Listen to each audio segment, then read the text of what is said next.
FBI operation ended in dozens arrested, including police officers, sheriff's deputies. 4:47 a.m., El Paso, Texas. The desert was still. No wind, no movement, just silence. The kind that comes before something irreversible. Then the radios crackled. In the span of 72 hours, federal agents across 11 states had identified 34 separate locations. They had surveillance photographs of 19 individuals operating inside what prosecutors would later call the most sophisticated cross-agency corruption ring in modern American law enforcement history.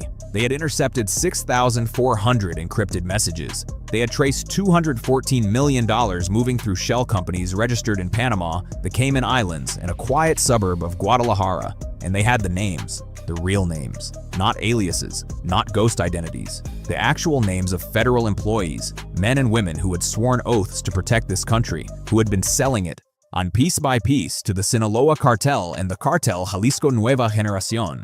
What followed would expose a wound so deep inside American federal law enforcement that even seasoned investigators would later describe it as the most disturbing case of their careers. If you want the full truth, hit like so this story reaches more people. It did not begin with a raid. It began with a body. On March 14, 2023, a 26-year-old DEA intelligence analyst named Marcus Reyes was found dead in his government-issued vehicle near a rest stop on Interstate 10, just outside Las Cruces, New Mexico. The initial report noted cardiac event as cause of death. Reyes was 26 years old, physically fit, no prior medical history, no note, no phone, no trace of what he had been doing in that location at 2:30 in the morning. His supervisor at the DEA's El Paso Intelligence Center filed a standard internal report. It was reviewed, timestamped, and buried in a digital folder that would not be opened again for 4 months. But Reyes had a partner, a 31-year-old ICE Homeland Security Investigations analyst named Sofia Carrillo, based out of the Phoenix field office. Carrillo and Reyes had been exchanging encrypted files through a secure government channel for 19 days before his death. She had copies, and when she realized what had happened to him, she made a decision that would eventually bring down an empire. She drove to the FBI's Phoenix Division field office on July 2, 2023, and she sat down with 2 agents from the FBI's Public Corruption Unit. She placed a 32-gigabyte encrypted drive on the table. She said 6 words. Once she said, "They are inside every agency here." What was on that drive took agents 11 days to fully decrypt. The contents were staggering. Reyes and Carrillo had spent 7 months quietly building a financial intelligence map. They had traced 34 shell companies, registered in Nevada, Delaware, New Mexico, Panama, and the Cayman Islands, back to a single coordinating node operating out of a private logistics firm in Nogales, Arizona. That firm, operating under the name Southwestern Transit Solutions, had processed over $214 million in transactions between January 2020 and June 2023. On paper, it was a freight consulting company. In practice, it was a financial laundry machine for 2 of the most violent criminal organizations on Earth. The map did not stop at the money. It extended into personnel. Reyes had cross-referenced financial deposits, made in Bitcoin, transferred through 3 separate cryptocurrency wallets before landing in offshore accounts, with the federal employment records of individuals in the DEA's El Paso division, the ICEHSI Phoenix field office, and the FBI's Tucson resident agency.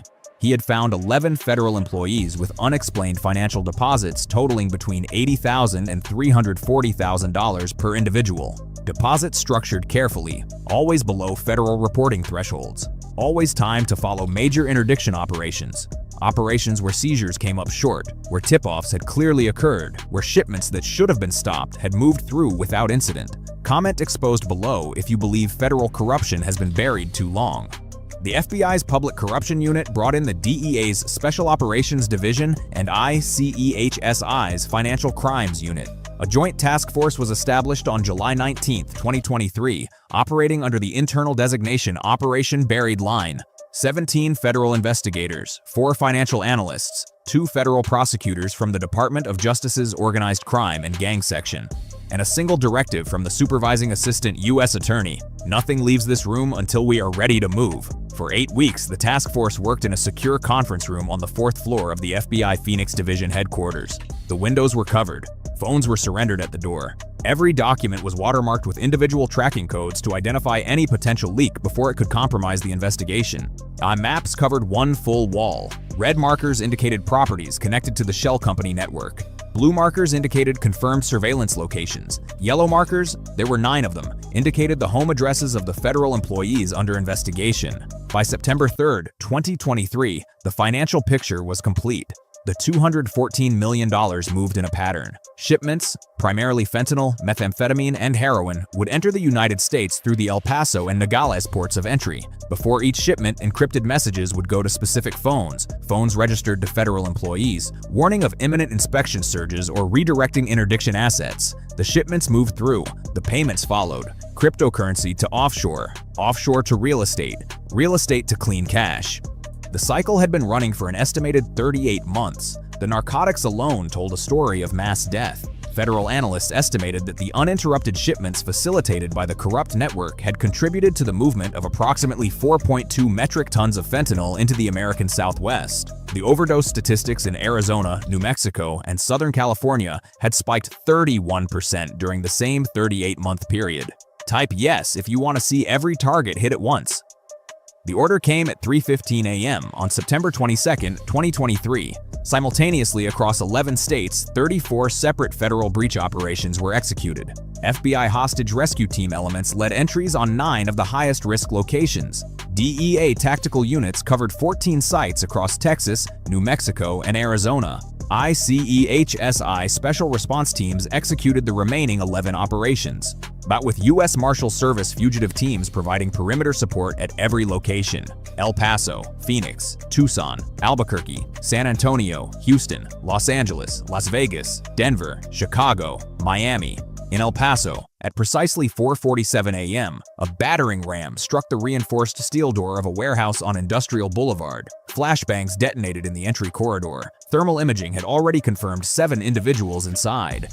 Agents moved with speed and purpose. Within 90 seconds, the building was secure. What they found stopped agents cold. In the main storage bay, 847 kilograms of fentanyl pressed into counterfeit pharmaceutical tablets, vacuum sealed and stacked in commercially labeled boxes marked as auto parts.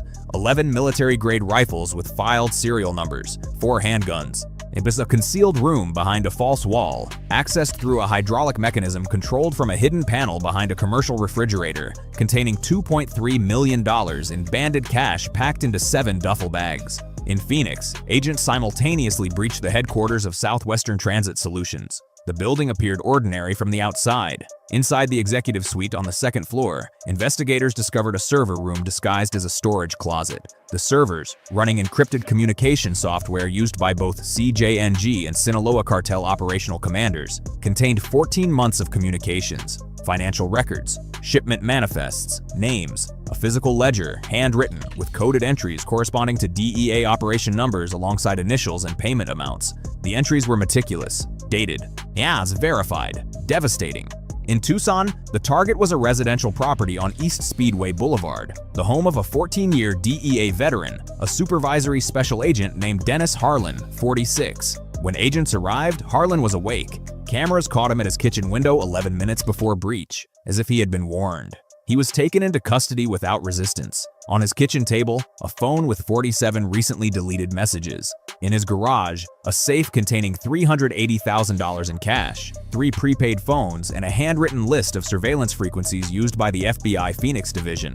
Harlan had been on the Sinaloa cartel's payroll for an estimated 31 months. His total compensation, approximately $2.1 million. Share this video so communities understand what was hiding in plain sight. The scope of what agents uncovered over the following 72 hours redefined the investigation. What had begun as a financial corruption case became a map of systemic institutional compromise. In Chicago, a raid on a Pilsen neighborhood warehouse tied to a CJNG distribution cell produced 620 kilograms of methamphetamine, 180 kilograms of heroin, and, inside a locked file cabinet, 14 manila envelopes, each containing a printed organizational chart. The charts mapped the entire northern distribution network. They also mapped, in separate color-coded columns, the federal law enforcement contacts, handlers, the documents called them, assigned to protect each corridor. In Miami, surveillance had been tracking a Venezuelan national named Alejandro Moreno Vega, 39, who had entered the United States on a student visa in 2019 and had never attended a single class. Moreno Vega was the financial architect. He had designed the cryptocurrency routing system that kept payments invisible.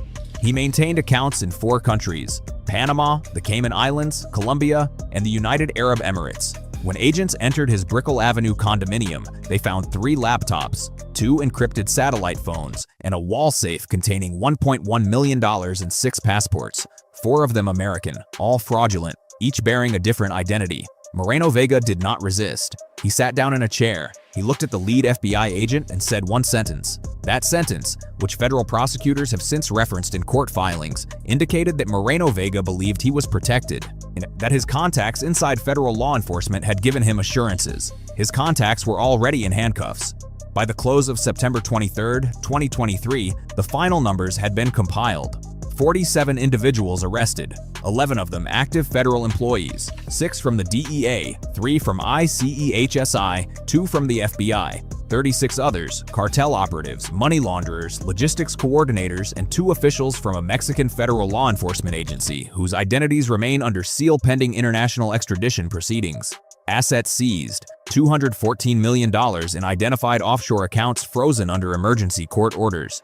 $8.3 million in physical cash, 4 commercial properties in Arizona and Texas, 23 vehicles, 847 kilograms of fentanyl, 620 kilograms of methamphetamine, 180 kilograms of heroin, 43 firearms, 6 server systems, and a 14-month encrypted communication archive that federal prosecutors described in their initial filing as the most comprehensive evidentiary record of cartel law enforcement collaboration ever compiled in a domestic federal investigation.